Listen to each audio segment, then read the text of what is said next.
अगर जूता लटकाने से आपकी गाड़ी दुर्घटना से बच सकती है तो एक जूता अपने गले में भी लटका लिया करें।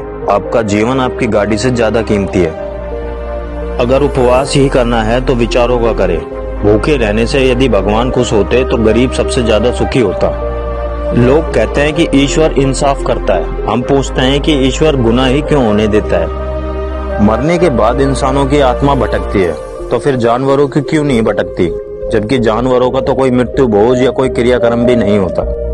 कुछ लोग कहते हैं कि काला रंग अशुभ होता है। अब इनको कौन बताए कि स्कूल का काला बोर्ड जिंदगी के सारे रंग बदल देता है। मंदिर मस्जिद में ताला लगा दो, जिंदगी में कोई फर्क नहीं पड़ेगा, मगर सिर्फ एक दिन के लिए हॉस्पिटल बंद कर दो, हकीकत सामने आ जाएगी। मेरे लिए प्रकृति ही ईश्वर है, विज्ञान ही सत्य है, इंसानियत ही धर्म है और कर्म ही पूजा है।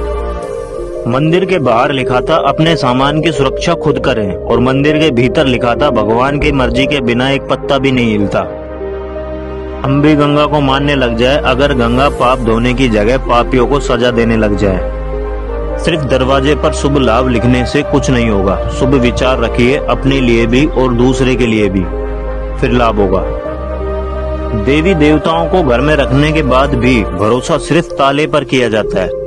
बाजार में से खरीदी हुई मूर्ति के सामने हाथ जोड़कर धन मांगते हो। अगर मूर्ति धन देती तो दुकानदार इसे बेचता ही क्यों। खोजना है तो सिर्फ जिंदगी खोजो, खुश रहने के रास्ते खोजो। मौत तो वैसे भी एक दिन तुम्हें खोज ही लेगी। जब भगवान को प्रसाद चढ़ाते हैं तो सब में बांटते हैं, तो भगवान को चढ़ाया पैसा सब में क्यों नहीं बांटा जाता।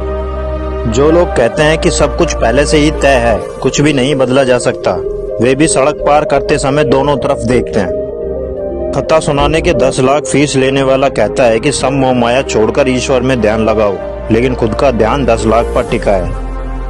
हवन यज्ञ पूजा पाठ करने से ना अंग्रेज भागे, ना ही मुगल और ना ही गजनी भागा, तो तुम्हारा दुख कैसे भाग सकता है। चांद दिखता है इसलिए वैज्ञानिक वहां पर पहुंचे। यदि स्वर्ग और नरक दिखता तो वैज्ञानिक वहां भी जाते।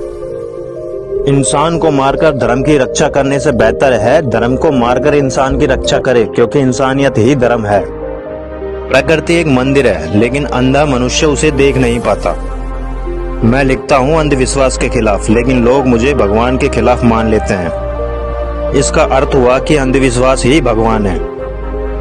खुश रहना एक कला है और इसे सीखा जा सकता है। अगर आप जीवन से कुछ चाहते हो तो उसे पहले खुद में पैदा करना होगा।